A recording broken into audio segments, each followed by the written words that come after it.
Boom! What's going on, you guys? Byron Rodgers here, protector by nature and by trade. And what I do is I help civilians, first responders, military, law enforcement people make the world a safer place by learning how to become more dangerous. Nonetheless, I'm here with Joel Evan of the Hacked Life podcast, and we're talking about all kinds of ways to take your lives to the next level. So join us for the episode, join us on the podcast, and I can't wait to train with you guys at the next event. Out. Boom!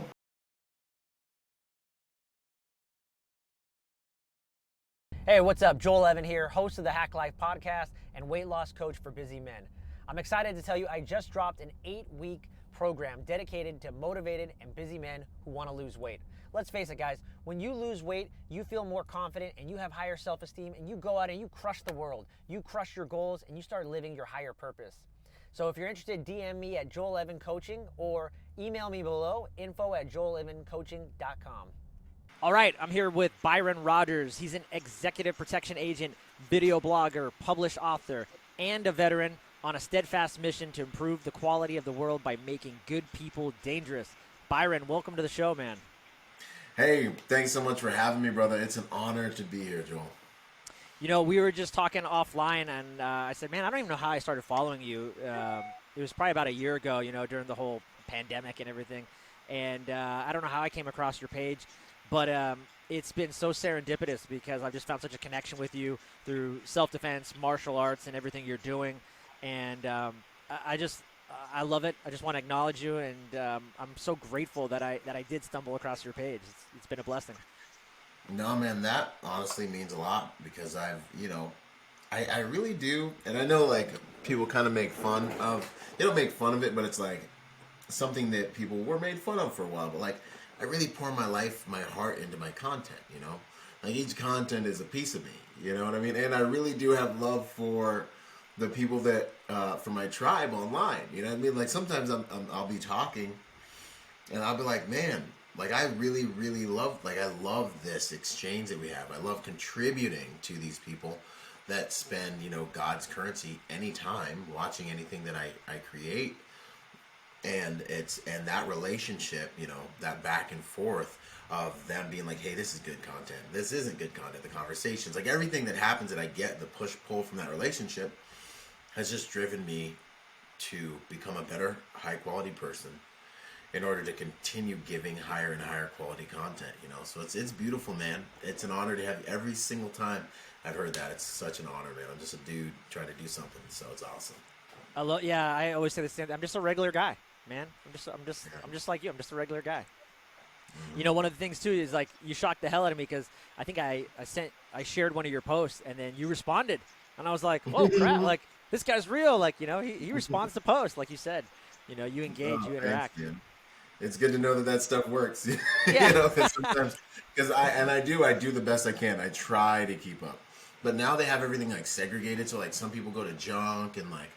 There's like 3 different pockets in there, so it's hard for me to keep up because I got 4 different Instagram platforms, and then I have probably a dozen social media platforms. Yeah, you're a busy guy. If anybody goes to your website, you'll see, you know, and I want to get into that. I was checking out your webpage that you have done so much. You have the Executive Protection Lifestyle podcast. You have the Protector Nation podcast.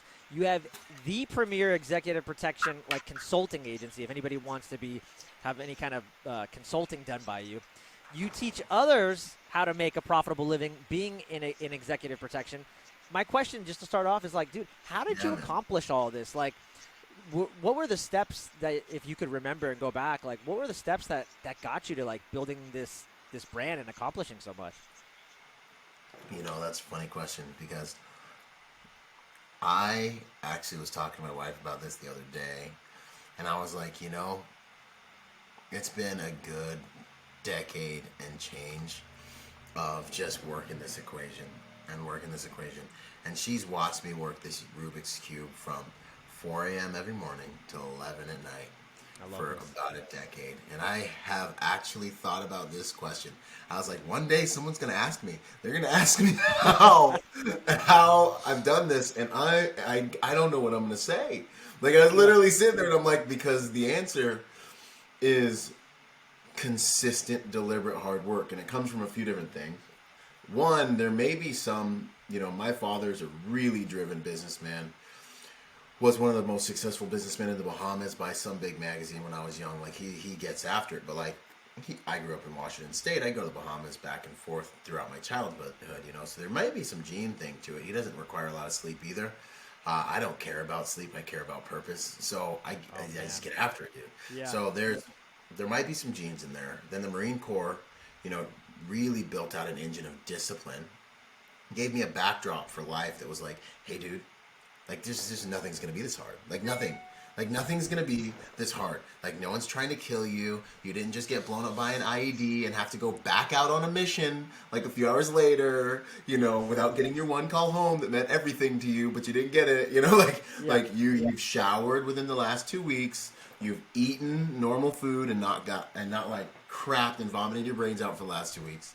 And you actually have a warm body sleeping in bed with you of someone who loves you, and it's not your homie who's supposed to be like watching over you, literally holding a gun over you while you try to sleep for an hour until it's your turn, and you waking up feels like getting smashed in the face, and you're like drunk for the first 5 minutes because you're so sleep deprived. Like, that's just not what we're doing. You're not cold and wet, bro.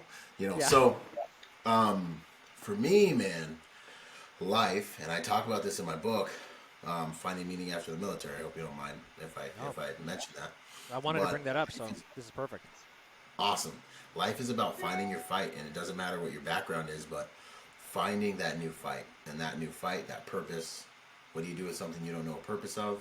You misuse it, you abuse it, you eliminate it. You don't see the value in it. Anything on my desk has a purpose, has a purpose. Everything around me has a purpose. You know what I'm saying? So we have purposes, man. I should have come armed to this. For anybody that's listening to this on audio, Byron just flashes concealed carry here. I'm not carrying mine. I mean, geez, I feel unarmed here. I should have come dressed up to this interview. But yeah, brother. So the short answer, is essentially, and I do kick long answers. So cut me off if I'm going. You can do the wrap. I love this. The real short answer is no one's gonna have a code. 350 some audiobooks later, studying every guru that I've been interested in. No one's got a code for you. You're as unique as your fingerprints are. You're as unique as every single of your over 50 trillion cells are. You're gonna have to figure out for yourself, and no one's coming to save you. Your mom loves you, and that's great. But hard work and being dedicated to progress is how you do it at your own pace, in your own way. Absorb what's useful, disregard what's useless, add what is essentially your own, sacrifice weaker versions of yourself, never let your ego get addicted or attached to anything you create or any version of yourself, and keep evolving. Your results are just information, not identification. So just keep on evolving. That's the game, dude, because I'm like pretty mediocre overall, or at least I was when it came to some things. Now I'm pretty good at some stuff because I stepped in, to the path of progress and purpose, I love that, because people always say like, oh, he just got lucky, or he's just good looking. He just got lucky. Yeah, dude. It's like, no, I've been doing this for over 10 years, man. Like, maybe like, I just felt like I was successful. Like all of a sudden, he's like, actually, no. I mean, I've been doing this 10 years of consistent hard work, and I think people they overlook that. They think it's supposed to be easy. Yeah, well, because they arrive in your little sphere, your little ecosystem, once it's something. When you're nothing, they scroll right past you. Then once you've like created this little universe, they're like, wow, look at this dude. He's pretty cool. Maybe I'll click on some stuff, But like the reality is, they're seeing this finished product, and overnight success takes 10 years. That's what I love that saying, because it's about who you are. It's about who you're becoming. And if you're not becoming every day, you're never going to become that person. And then if you get success before you're ready, for me, I pray that God prospers me as my soul prospers, my mind, will, and emotion prospers. It's the only way I can sustain it, because if I got the success that I wanted when I started this journey, although I needed to want it in order to start the journey, right? If I got the success I wanted when I started the journey, I simply wouldn't have been able to sustain it. I'd have been faking, and then it would have collapsed in on itself, and then I would have made decisions that would have just destroyed me, because I wouldn't have had the maturity You know, I wouldn't. You give all the money in the world, you spread it out evenly. The same people end up with it, right? We look at lottery winners and stuff like that.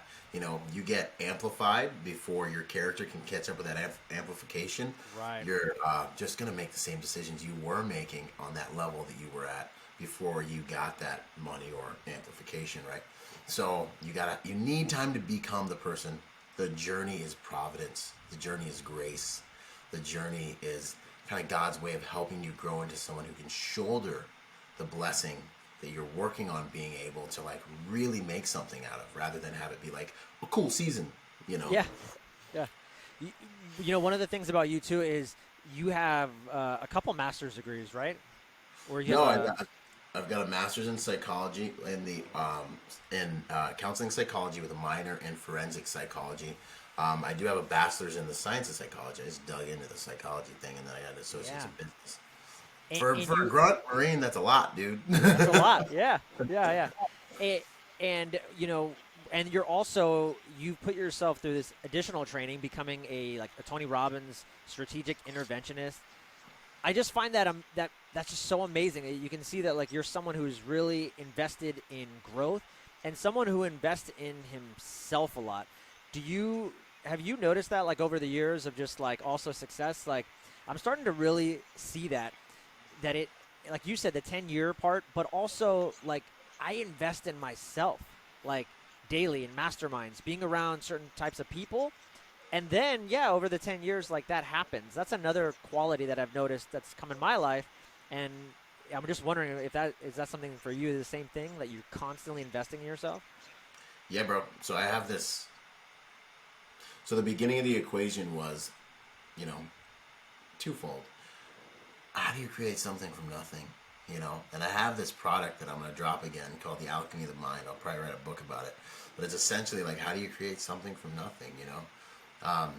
You have to start planting seeds, you know, and now we're in a season where those seeds are starting to give fruit, and you're seeing it in these products and brands that I'm dropping, in live events. You know, we're training civilians to be awesome and protect themselves and their families, and train private security professionals to become executive protection specialists and stuff like. But it all started off with like, how do I create something from nothing? And I realized that happens by investing in yourself. Because yourself, you know, you want a higher quality life, you got to make higher quality decisions. You want to make higher quality decisions, you need higher quality information. And that just comes from investing in yourself consistently, right? And then the other realization I had when I was in France, man, I was at the bottom of the Eiffel Tower with a crew, hardcore crew, pipe hitters, hammers, man. We were all hammers. I was the least lethal guy in the crew. Like, I was the funniest, cutest, little jokiest dude, you know, in the whole crew. And I just got back from Iraq, you know, so I'm still like Lord of the Flies meets Uncle Sam's Misguided Children, like crazy Marine, right? And I'm sitting there and we're ordering lunch, and the waiter, you know, all the guys get like a Coca-Cola with their lunch, and that's like $20 for a Coke. And I remember being like, "What are you talking about? $20 for a Coke? Like, is this Coke gonna like iron my clothes, iron my suit before we go out tonight? Like, what's going on with this Coke, man? This Coca-Cola better, you know, like I need to get more than just a drink out of this." So, I look around the table, you know, and there's like Navy SEALs there. My buddy Konstantin Konstantinov's world-renowned powerlifter. You can look him up. He's like Ivan Drago's like savage, ugly, big, not ugly, but like savage big brother that was like too hardcore for showbiz, but famous powerlifter. And he was like my big brother in the industry. God rest his soul. But you know, I'm looking at these guys, and I'm like, okay, so I'm essentially at the top of the game when it comes to private security. I'm in my early 20s. You know, we hit 60-some countries my first year. We did that on repeat for 7 years. We traveled more than the Secret Service, you know, and I'm on this team with these guys. This is the top of the game, you know. We're living in private jets. We did over 2 weeks in the sky my first year just on private jets, right? When we added up all the hours.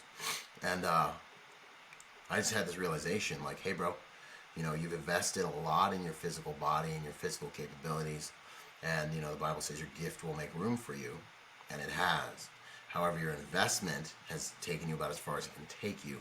You need to realize now that the difference in life when it comes to freedom and influence and actual power, there's a difference between strength and power. and you have strength, and this is about as far as strength can take you. You need to figure out how to acquire power, and power over my life, power to influence others. So then I was like, well, who has power? And it's like the little, the little 150-pound guy that's, that we're all there protecting, that's like hanging out in his room eating grapes, and like one of us, gets whacked, hit by a car, shot, ran over, sprains an ankle, today while we're working, and he can replace us within 24 hours with another tough guy. Wise men wonder while strong men die. So I started to really be like, I need to invest in my mental, emotional, spiritual intelligence the same way, with the same tenacity and vigor that I have invested in my physical capabilities. And I need to find a mission, and I need to fight for that mission just as hard as I fought for America and fought the enemies I had to face in Iraq. If I can do those things, I think I can change the game. So that was the game, man. That was the aim. That's how that happened. That is so cool. What a great story. Real quick, I just want to go back to your book that you mentioned, because I wanted to ask you about that. The title of the book is Finding Meaning After the Military. Is that something that a lot of military personnel, or that are military, that they find difficulty doing? And if so, why? Yes. Well, you've heard, the statistics probably by now that roughly 22 veterans are committing suicide a day. Arguably, that's one about every couple hours. So there's definitely something going on there.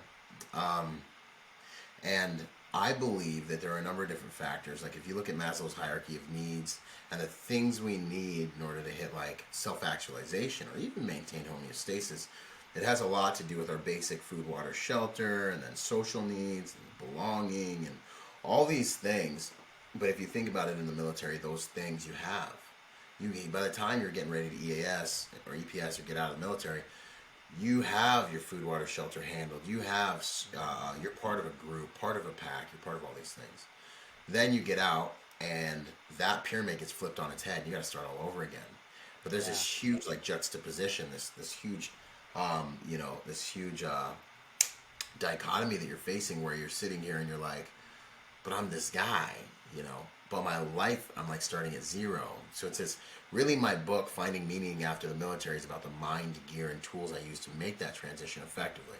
And I went through my dark times, and got mixed up in all kinds of crazy stuff and drugs, and I went hard, realized I was addicted to my own dopamine because combat was so intense and I loved that intensity. And then, living life after that is like being a Lamborghini, forced to drive in a school zone forever. It's like being forced to watch cartoons for the rest of your life after you're used to that intensity. And you got to make some adjustments. You got to find that intensity in other ways. So, I think what happens a lot is, one, there's something to do with the reality that you never get to know that anyone's going to have your back like your boys did ever again. They'll never have an opportunity to prove it. But furthermore, they're just not that type of people. You're not in that ethos anymore, So that's a friction point. That's huge. The second thing I think that's really huge is, you get told by society that you're broken, bro.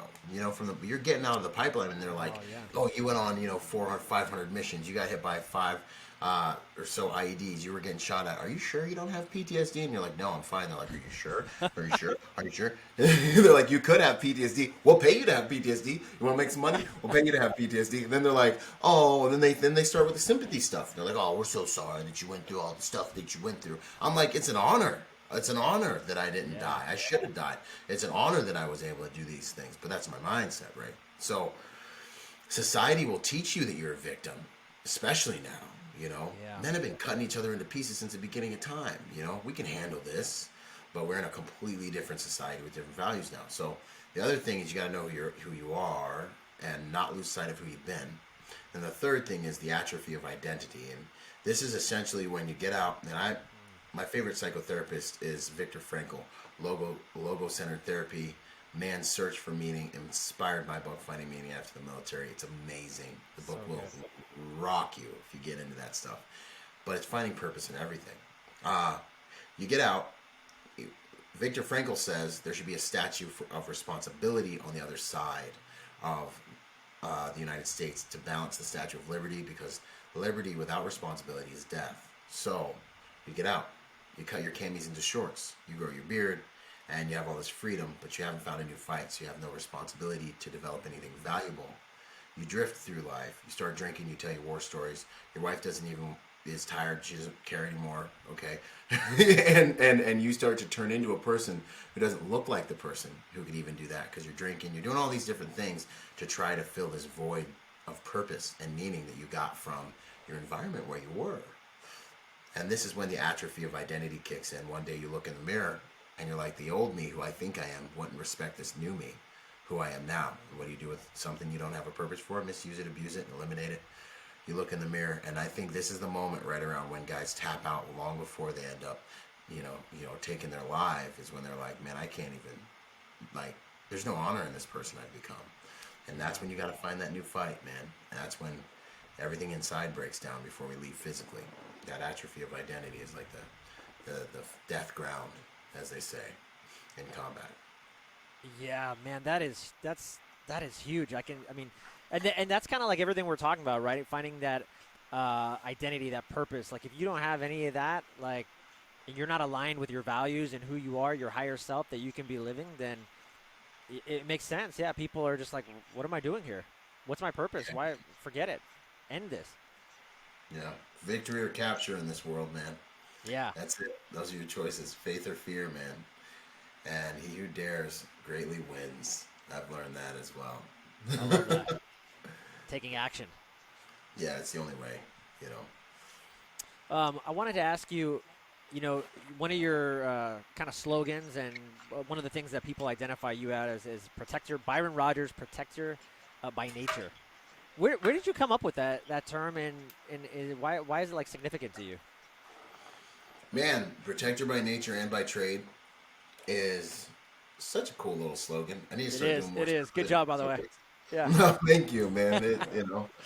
I because man, as I have interviewed a lot for both my podcasts, professional protectors, Navy SEALs, Green Berets, like people that just work behind a computer, even. I think there's a such thing as protector DNA, man. Like you talk to a number of people that are just like, I don't know, banking accountants. Like there's just certain people that are like, hey man, you can mess with me, but you can't mess with, the people I love.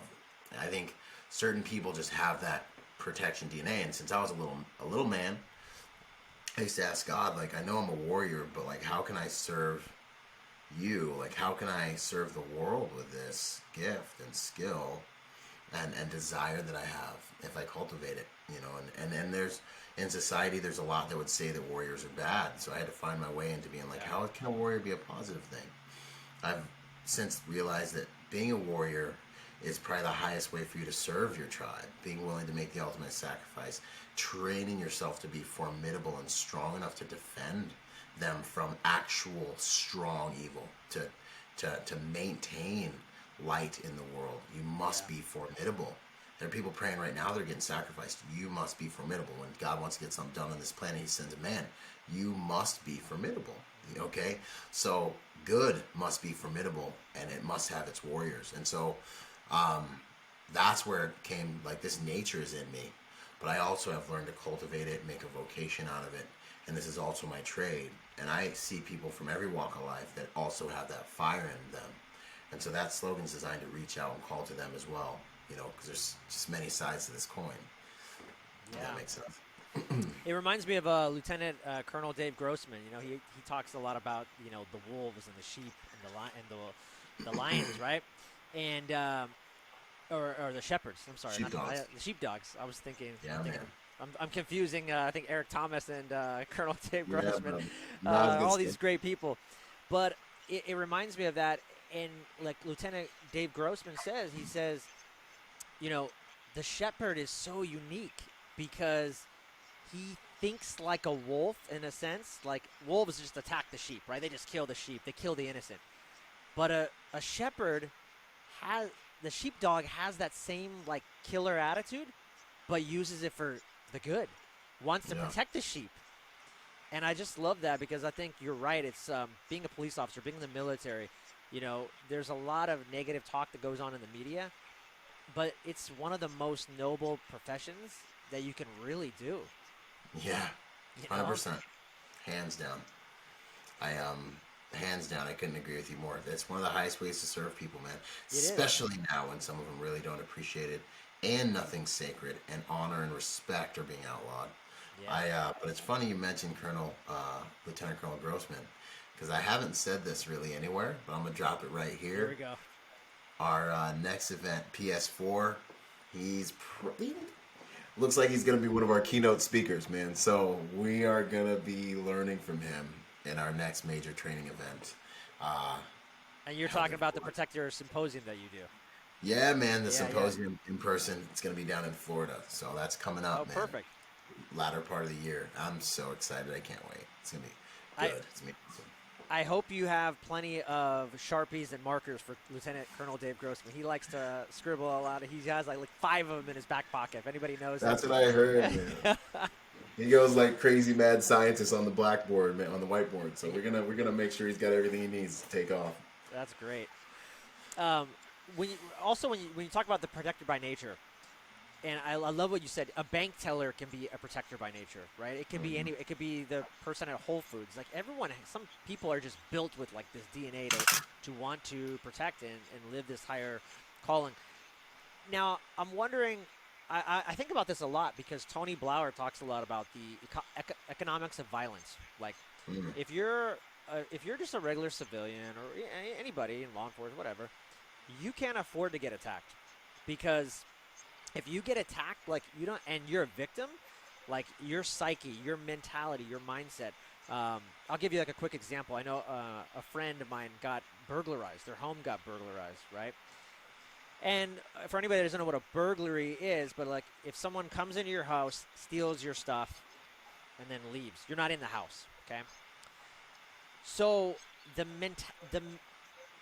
mental block in that person, they're thinking like, oh my God, I've been touched. Like someone has been in my home. And I've seen this happen a lot. Like they're like, then there's like this fear cycle going on. Like, I could be attacked again. I can't believe this. Like, I don't feel safe in my own neighborhood. Like, someone's been in my home. My home is like my sanctuary where I'm safe, and that has been tarnished. So I'm saying all this. I'm wondering, and you do a lot of cool tactical videos, and you'll do like a lot of recent events you'll take, and you'll do quick tactical reviews and say, hey, like, here's what happened. Here's what you could do. Here's how you need to protect yourself. These are things you need to be thinking of. Having said all that, do you think society is right now like kind of aloof about safety and overall danger? Do you think there's like this kind of dissonance in a sense where it's like, that won't happen to me? But in reality, they need this training, Byron. They need to be going to seeing you. They need to be going to see Tony Blauer like once a year. They need to be checking in with people like you, I think. I don't know. No, I think that's awesome, man. That's a great question. I find a few things to be interesting about it. Like, I feel like now people are more afraid actually than they probably have ever really been. You know, like fear is like injected into our society. You know, they're like, put your mask on or else you're gonna get sick and die. You know, it's like there's all these little like Byron, fear. you had to go on the mask. Yeah, I did. You know, it's like, you know, I'm not saying if you should or should. I'm just saying it can scare people. It can scare people. You know, scare somebody. Yeah. You know, might make them do what you want them to do. You know, anyways, but there's fear that's constantly being injected into our society, and humans are organically more responsive to fear. You know, like if I post something about like this young man solved the cure for cancer, and there's gonna be no more AIDS, and heaven's gonna happen on earth, and it's amazing, most best news you could ever hear. No one will care, bro. Like, no views, no clicks, no one cares, no one, right? But if I post something like someone getting shot or stabbed to death, like something aggressive and like gruesome and dangerous, it goes viral. And I do this weekly because I share high quality positive content and I share high quality instructional violent content. And I watch it. And nobody cares about your positive stuff. Like no one cares. I do, just so you know, I care, but the rest nobody cares. Yeah, right. Like the right people do, but you know, that's few. The right people are becoming fewer and fewer. So, it's very interesting, you know. And then for my companies and stuff, when we research crime statistics, you know, even for me trying to make content to help people realize, like, you need to really understand that violent encounter happens once every like 3 or 4 minutes in America, you know. this is a big deal, you know. But then when you go and look at like the crime statistics from the 80s, it was like once every 2 minutes. And it's like, actually, the world, America's actually safer than it's ever been before. You know what I mean? But the perception is that everything is so much more dangerous, which I think is good. Now, the other side of that, though, is that life is easier than it's ever been before, and people are running into their whole life is ease up until this one spike of experience where they're victimized or almost victimized or something happens. So people are so much more vulnerable than they've ever been before and more ignorant at the exact same time. Yeah. You know, and the news and the media, they know about this dynamic because they leverage it all the time on television when they're like, the world's gonna end, keep watching. You know, like, everything's horrible. Keep watching. Drama. Terrible. You want this drug? Anyways, terrible. You know what I mean? Like, buy this drug, it'll save your life. And then they like it's all horrible. It's like terrorism in your mind, you know, if you're sitting there soaking that stuff up, you know. But that's how they keep you glued to the screen. Yeah. So I think it's interesting. I started posting violence to microdose people, the reality of violence. Because, you know, I have 5 sisters and I tell them, hey, don't sit in your car and send text messages to get that car rolling. And they're like, oh, Byron, you're just so, like, security guy. You know, and then I'm like, how can I, you won't listen to me. I'm just some guy. You know what I'm saying? I don't know anything about this. I'm just some guy. You know better. You've been on the earth half as long as me. You know better. It's fine. So now I just everyone starts seeing actual violence and actual things that happen. And your brain, it's experiential information to your brain. And then your brain starts to realize, wow, this can happen. This is what an attack does look like, pre, post, and during. And it really becomes very powerful instructionally. And then now with me actually walking people through on a tactical review, it's like, see what I see, do what I do, have what I have, which is just a higher level of security, you know. As a bouncer, a security professional, I see these things coming miles away. It's like, I see someone about to get punched in the face from, like, across the room. And I'm like, no! I'm trying to get to them. And they're just, like, standing there, like, have no idea. It's horrible. So, yeah, man. That's kind of my long answer for that.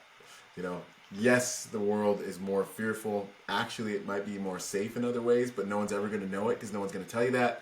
There's so many amazing things in technology that's happening that's making the world more awesome. But at the same time, people are more ignorant, which makes them more vulnerable. That's true. People are more ignorant. I probably shouldn't say that, but they are. And I'll tell you why. I saw the other day someone. This was in San Francisco. This is where I live. You know, police are like running. They're like running past people downtown.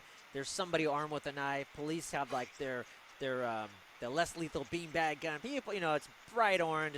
You can't miss it. You got police running. Usually, people are like, something's going on here. And so let me get out of the way. And so there's a guy like with flip-flops like this, la-di-da, and he's just like walking right in between it. Life is good, man. Doesn't know the difference. Yeah, man.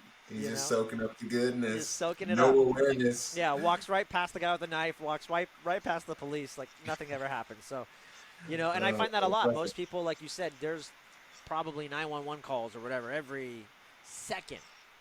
But most people don't know it because they're not responding to it. And in their life in San Francisco, let's just use that example, they go from A to B, they go to work, and nothing happens to them. So in their world, it's like, dude, this is safe. Life is good. What are you talking about? It's not that bad. Yeah, and that's the battle. Like, how do I open their eyes before an incident and give them tools before an incident? That's the fight that I believe I'm on this planet to fight. And so much of it has to do with your software. You don't have to become a 240-pound, you know, protector, you know. So much of it has to do with your software. Like 80-90% of it does. Yeah, big time. So, yeah, man, that's where I focus a lot of the training. I was going to ask you if you had to give civilians or anybody out there who's listening to this, like one quick tip, or like what's one thing they could do to start making themselves more safe right now, this very moment, what would you say? But I have a feeling you just answered it. You said the software. Would that be your answer? Or? The best answer really is start investing and understanding how to continually invest in your security IQ. I mean, your security quotient, man. Like, start to continually invest in that. That's the ultimate skill, is just learning. Choose to learn about what you can do to make yourself more safe. The other kind of large brushstroke is situational awareness, but there are a lot of shortcuts that you can take so that you're not overwhelmed by trying to always look up and negatively kind of impact your quality of life, man. I'd say research systems to implement in your life that can help you have safer habits. And actually, you can do a lot of that by following me. Yeah, you Like, can. not to Yeah. be selfish, Yeah, but like this is seriously. what I'm doing. Yeah. You know. And actually, I want to talk about the Protector Symposium a little bit later, so I'm sure that's another way people can learn to protect themselves and engage. But before we do that, I wanted to touch on your executive protection, your consulting, and what you do for executive protection agents. You have this beautiful program. I see you Awesome. talk about it all the time. You get me jazzed. If I wasn't doing what I'm like, I kind of want to be a protective agent with Byron. I want to work with this guy. That's what's up, man. So what about it is, though, you commonly say like that most people are doing it wrong, and like there's a way to be profitable. So why are most agents not profitable, in your opinion? You know, honestly, man, as a guy that has my own company and interviews people and sees what's out there and sees how people present themselves versus who they really are, and I'm going through it right now as I'm looking at resumes for an upcoming op, and it's like, this guy's a good dude, but he just doesn't know how to market himself. He doesn't know how to present himself, you know, and then as you think through the equation, would he know how to survive in the presence of a billionaire and make my company really look good and equitable, can you represent my brand, right? So I find that a lot of people that aren't successful at acquiring work, finding jobs, or breaking into the industry, it has everything to do with their IQ and with their kind of approach to marketing themselves and positioning themselves in the industry or in that resume situation, or how to network properly. And so if I was going to say there's one thing they're doing wrong, it's the frame that they're bringing about themselves to the game. And that's one of the main things that separates my class from the other classes is I focus on how to market yourself, you know, how to get into the industry, as well as how to do the work, as well as the operational side. And then I coach you for like the rest of your career if you're part of the class. So That's that makes awesome. it real different. That's dope. So talk to us about the Protector Symposium. You just had one in March. I'm sorry I missed that one, but this seems to be like a pretty cool project that you're doing. And can you just kind of tell us about what it is and what's moving on in the future for this? Yeah, man. The Protector Symposium is it's one of those things that was like a wild idea. Like, you know what? I think, you know, you're sitting there looking at this like Goliath or like this hill, and you're like, I think I can take him. You know, like I think I can do this. You know, and you know, your buddies are like, you're crazy, dude. Like, just chill out, bro. You're doing like, great. Nah.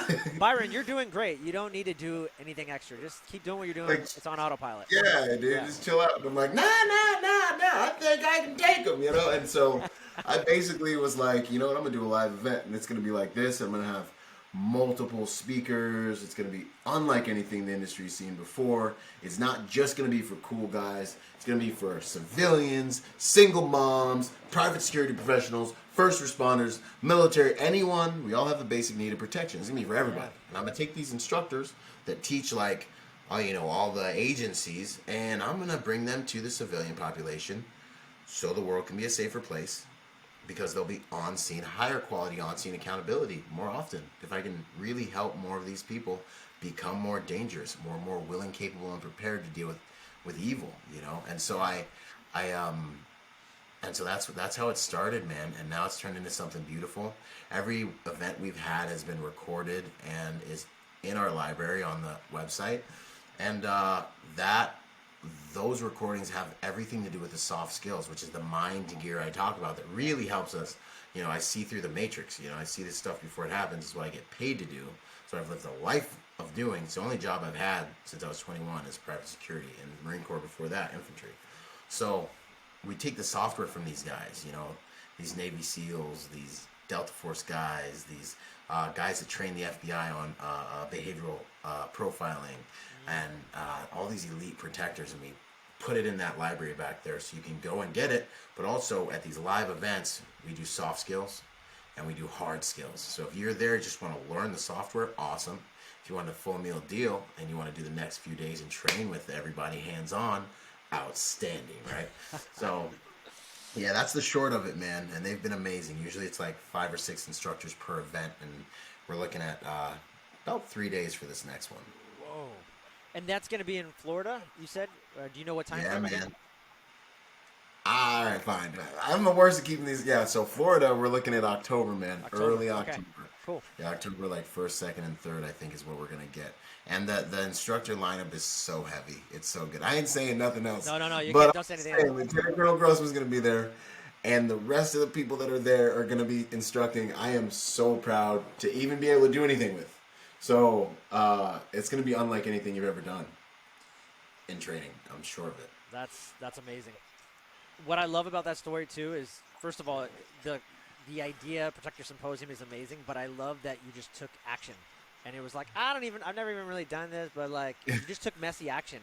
And that's something I've been finding a lot in my life just in the last, couple months is it doesn't have to be perfect, but just take action, be decisive. Messy action's better than no action. 100%, man. Getting that OODA loop, go get punched in the face.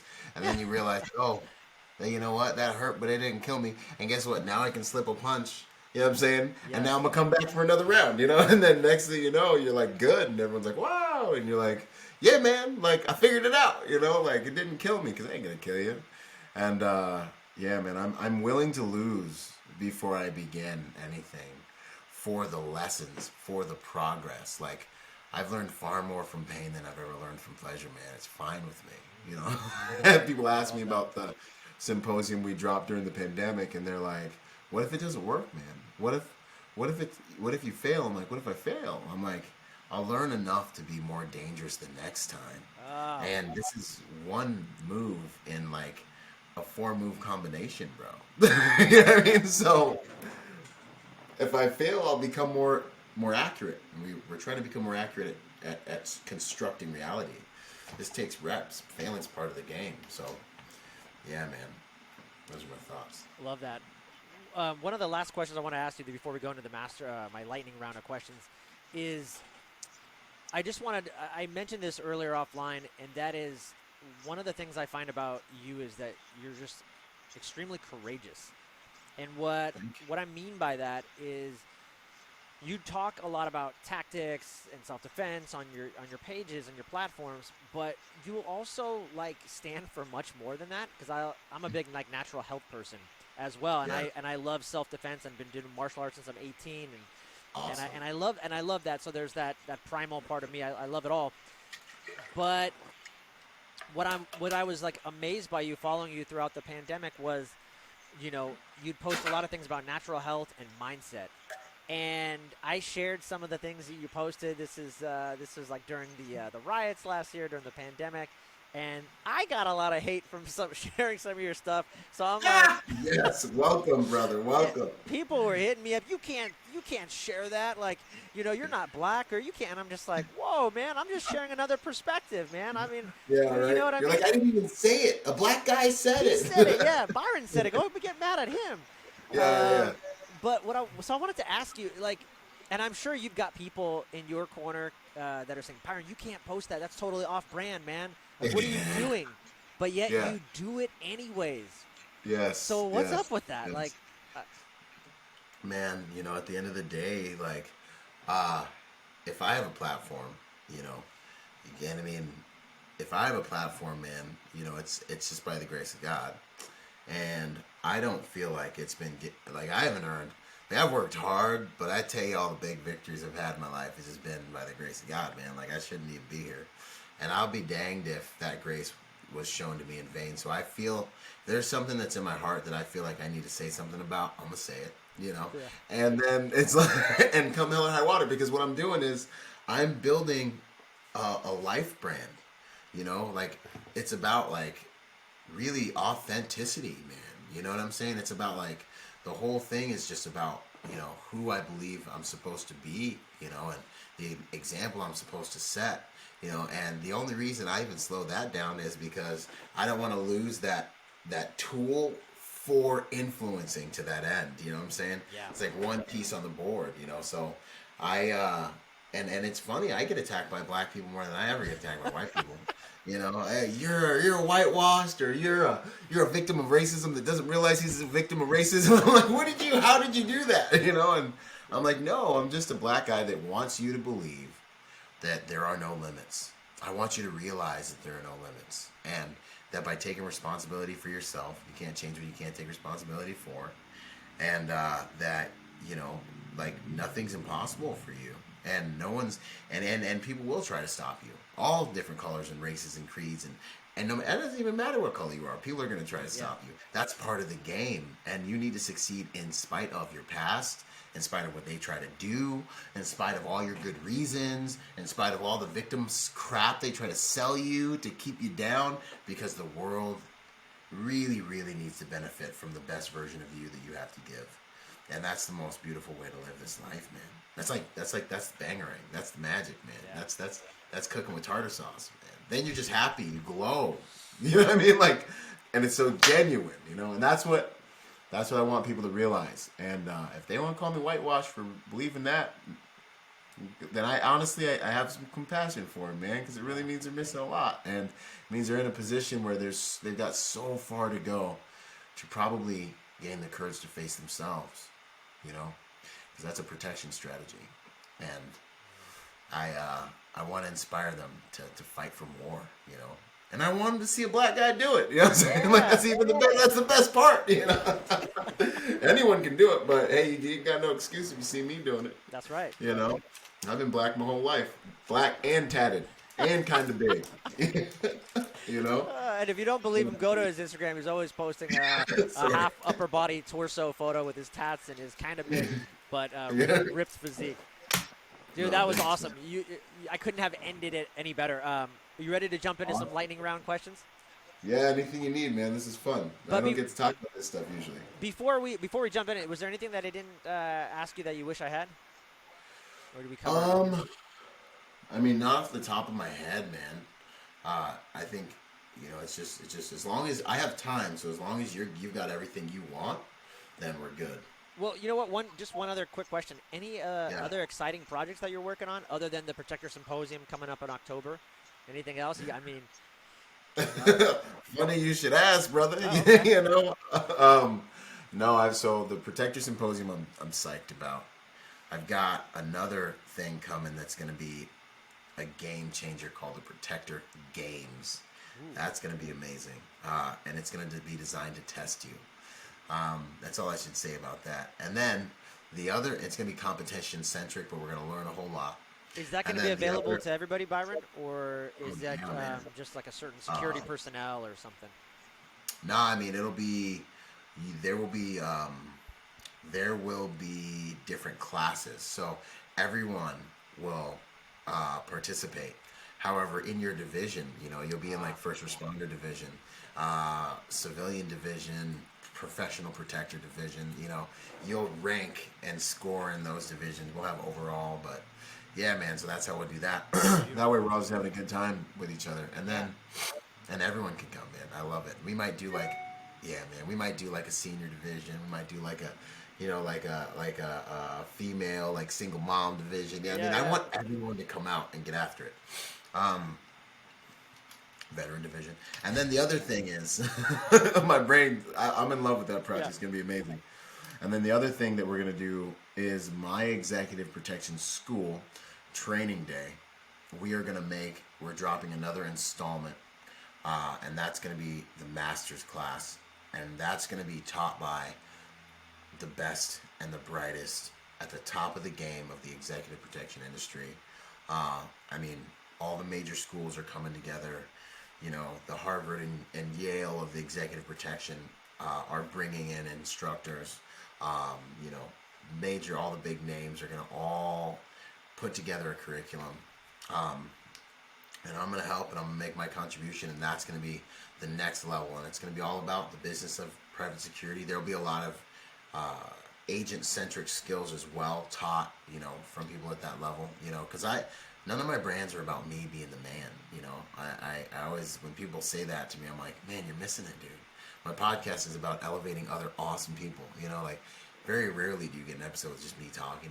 Like Yeah. there's maybe 7 total ever. Out of like we're probably a few hundred almost now. And my symposiums are about elevating all other amazing people. And my school is going to be about elevating and unifying all the talent in the industry. It's going to be powerful, man. It's going to be amazing. I think all great warriors, what they really do is they unite the tribes. And so that's essentially what I do in a lot of different arenas, man, is I unite the tribes. All my brands are designed to elevate other amazing people. They're not about me being like this subject matter expert or like me being the man. And I believe that all great warriors in the past that have done anything revolutionary, what they've done is they've united the tribes, And that's essentially what I'm doing in all of these different arenas. And so, like I said, at the end of the day with my brand, you'll see what one mediocre man can do if he's faithful with what he's been given and has the courage to get after it by the grace of God. That's really the game. I love that, dude. Thank you so much, man. I appreciate you. Let's. I hope it's not just to do it, man. Yeah, that's so cool. All right, you ready for the lightning round of questions? All right, let's do it. So you're gonna just rapid fire these, or what's this? You can take us. I don't know why I call them the lightning round, but it's just kind of more of like whatever comes into your mind, right? Okay. So, if the old you could see the new you, what would the new you say?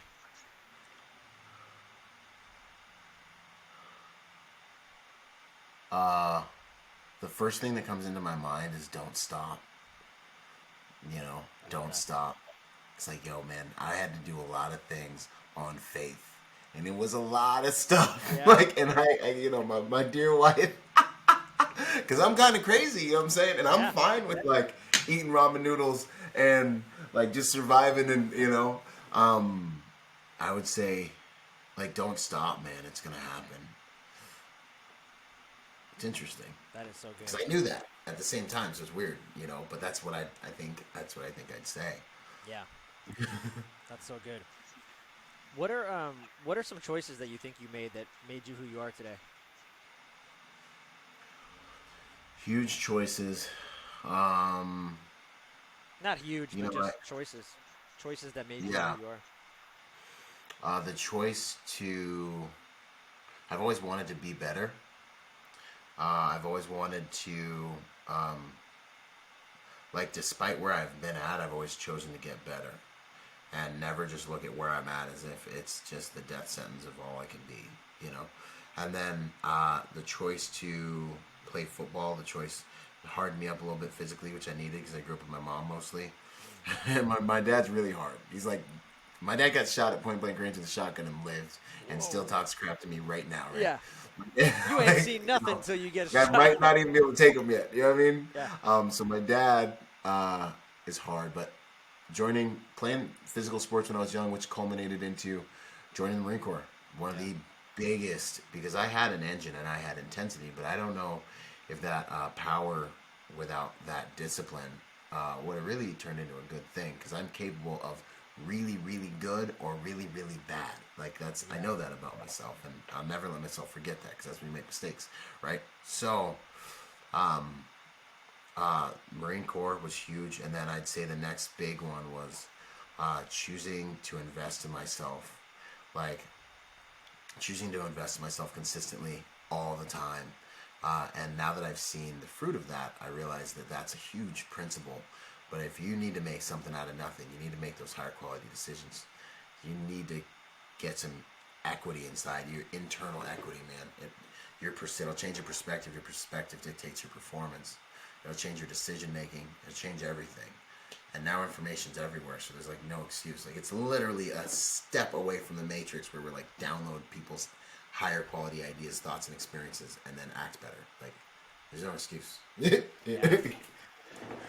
Who's someone that inspires you? Is there anybody in the health and wellness or the tactical world? Anybody that you follow that inspires you? It's interesting. Over my lifetime, I've always looked for mentors. Growing up, I never was really able to find any. I just was like really intense, and like I would respect a thing or two about certain people, You know, and like in church, they'd be like, respect, you know, Brother Jim, you know, and I'd be like looking at Brother Jim like, I can whoop your, and I'd be like, dang, Brother Jim, you know, you're really cool and you're really nice, and like, you can pray good, you know what I mean? But like, there's just some man stuff about you that I just need to find another dude to respect, and I'll respect you for this, and I'll respect him for that, you know, and so, I've always struggled finding mentors, but there are people that, and as I've grown, that's changed. Not being able to find a mentor as a young man caused me to focus on my relationship with God, which sustained me through combat and has guided me through life. Right? Wow. Like I believe that He talks to me and tells me what to do. I got in the Marine Corps. I got in the executive protection industry by listening to what He told me to do. Go and bounce at this bar. You're gonna become a bodyguard. This is what I was told, man. Yeah. Like, and my girlfriend at the time is like, "You're crazy." I'm like, "Yo, just." Hey, look, this is how I live my life. And, you know, His voice got me through Iraq and saved my buddies' lives and saved the lives of my family when I was 5 because I was listening even then. Wow. Crazy stories. But, you know, and then I meet a random guy that puts me on a detail at 21 and the rest is history, right? But it's a miracle, you know. So make sure that you have that relationship. Huge decision and huge person to really that is going to be with you no matter where you go, no matter what happens to you, because everyone else on this planet is going to come and go. You're actually doing your life alone, whether you realize it or not, and that's it. You know what I'm saying? And knowing that He's with me, because He's been with me in the belly of the beast. You know, when I did die possibly in Iraq, when I got hit with 62 pounds of explosives and thought I was a pile of guts on the floor, like He was the one I was talking to, you know, that sent me back. You know, so, you know, for me, my relationship with God and, you know, Jesus and stuff like that. That's and the Holy Spirit is where I get my power. And then as far as now, you know, I listen to guys like Goggins and, you know, and Jocko, and those guys inspire me for seasons. Yeah. And you know, I'd say I've been with a lot of celebrities, but meeting Jocko was freaking really cool. It was really cool. It's a cool story, but I know we're getting to the end of this thing. I'd say choose people who've solved more high quality problems in the areas you want to grow in, to follow and be inspired by. And then Tony from Real World Tactical, he inspires me on the tactical side. Yeah. Look at Real World Tactical, and you'll see who he is. He's a monster with a gun. Yeah, he is a monster with a gun. The principle is, man, study people who have more than what you want. They'll make your problems look small. Yeah. And that's kind of what I've done all my life. That's beautiful. I'm a big reader. Any books that jump out at you? There's like 1 to 3 books. I say 1 to 3 because some people are like, I can only pick one. I'm like, well, 1 to 3. But yeah, any books that jump out at you that really impacted your life? Yeah, man. 1 to 3. So I got like 8. All right, go. All 8. If you can rattle them off, go for it. I'll just rattle off a couple. Yeah. As a Man Thinketh, I think by James Allen. It's a 45-minute audiobook. That's where like my life started to really, my mind started to really change. You'll finish it by the time you get ready for work tomorrow morning. Audiobook. And then I kind of go into Robert Greene, man. Everything Robert Greene's amazing. 48 Laws of Power, amazing. The 50th Law was actually really amazing. And Mastery, amazing. Yeah. Napoleon Hill's got some awesome stuff. Think and Grow Rich is good, but you know, there's modern applications to some of that stuff, but it just gets you starting to realize that you can control and create and sculpt your life. 33 Strategies of War, also by Robert Greene, awesome. And then you get into this new stuff, man. Actually, the Power of Now, Eckhart Tolle, that book will help you, you know, deal with life in a really powerful way, and control anxiety and depression by being present and really seeing the beauty of like what you got going on, man. And then the final kind of pod of books I'd say is my main man, 12 Rules for Life. Jordan Peterson, yeah. Jordan Peterson, well, it's such powerful stuff. Jordan Peterson's stuff is so powerful because it's just grounded in reality, you know. 12 Rules for Life is good. It's a good book. It gets better as it gets in. I think he was made for the kind of the masses. So he's like, yeah, I'm just going to give you a little taste on it. Yeah. And then he gets into Maps for Meaning, and it's like he's interpreting your subconscious. That book is so chewy. It took me like, I mean, I think it took me like the better part of last year to really get through, and that was as an audiobook. So it was so, the information was such high quality. It took me about like a good, I can only listen to it for 15, 20 minutes at a time. So Jordan Peterson's stuff's amazing. And then I said earlier, Viktor Frankl, Man's Search for Meaning. That book will change your life, man. If you can do it in a Nazi camp, you can figure some cool stuff out here. Yeah, you have nothing to complain about. You know what I mean? You know, you think about it. You can do better. Yeah, that's awesome. Yeah, and you really did have like 8 books. That was pretty cool. No, thank you, man. Any like rituals or practices that you do on a regular basis? Yes. So, my morning, I'll talk about real quick here. I have a number of different supplements that I use, like all natural stuff for brain function and body function. I take those supplements, I put them in a little cup next to my bed. If I might need a little pick me up, I take a caffeine tab. I break it in half because I'm sensitive to caffeine. Yeah. You know, and I put it in that cup too. Okay, so I'm gonna biohack my body to get out of bed first thing in the morning. So wake up. Usually I don't even have trouble getting out of bed, but I still get my supplements in. Boom, it's 4 a.m. I'm up before anyone else is up. No one's bugging me yet because they're not up yet. Yeah. That's when I have my me time. This is like meditation. This is focusing for the day. This is dealing with all my stuff. This is that time where I get my aim and I get my 3 to 5 bullet points of what I'm going to get done today, come hell or high water. And I go straight to the gym, get an awesome workout in, release all those positive endorphins. From the gym, I go into my UV sauna that I put in my office. It's only like $1,500. Best thing I purchased probably this year. And by the time I, get dressed and have to face the world, I am feeling strong mentally, emotionally, physically, and psychologically, and I'm ready to do whatever it takes. I'm ready to die on this very day if I need to. So that's like a morning ritual kind of thing. And then I do intermittent fasting, so I don't eat until like 12 or 2 p.m. depending on how I'm feeling. And I eat paleo, so it's like nothing processed, Yeah. And that works for me, which I don't know what'll work for you, but that works for me. So those are kind of the rituals, man. I love that. And then at the end of the day, I'm deliberate with 2 hours of family time, like decompression time. So that is a very important part of that. That's awesome. One more question, and then we'll wrap things up. 2020 was a crazy year, so I started asking this question because I wanted to reframe it. 2020 was the worst year. It's terrible, the pandemic. And so I want to reframe it. 2020 was the greatest gift because why for you? Because it forced people to evolve. So out of chaos comes higher order, man. This is the game. You will get to a place, and I hope that I'm here. I think I'm here. I'm pretty sure I'm here, but I don't want to always ever talk in definites, to where you'll start to see the Ouroboros of chaos, that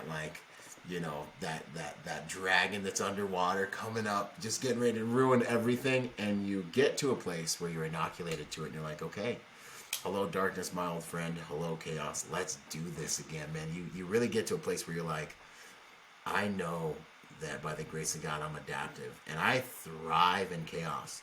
So 2020 kicked off. I was going into my second symposium. I was so psyched. The first one, we had 250 people. First event. That's tremendous success, huge. At least for me. That's huge, yeah. Right? And then I'm like, we got an awesome lineup. We're going to kill it. And then no one can go anywhere because there's a pandemic, right? So then we're like, you got to be kidding me. So then I'm sitting there looking out the window like, I got to make some moves. Like, they're not shutting down my party, So I'm like, how are we going to do this? Father, what's the move? And then sure enough, man, we learned how to take the event online. It blew up. We had 475 people in attendance on that on game day for the symposium. We did it without a venue. It ended up being even more profitable, And then So cool. my online school blew up because it really helped us take everything online perfectly, man. Yeah. So 2020 was actually the best year of my career professionally in multiple different ways. So, That is awesome. it helped That's us so cool. establish our order, made us evolve. Yeah, that's great. Byron Rodgers, thank you so much, man. Last but not least, where can people find you? Yeah, man, you can find me at my website, Byron Rodgers Motivation or ByronRodgers.com, and you can just go to everything from there, man. All the different channels and learn with me, and I hope to train with all you guys, and it's an honor. Thank you so much for having me on your show, Joel. Thanks, I Byron. really Appreciate it, brother.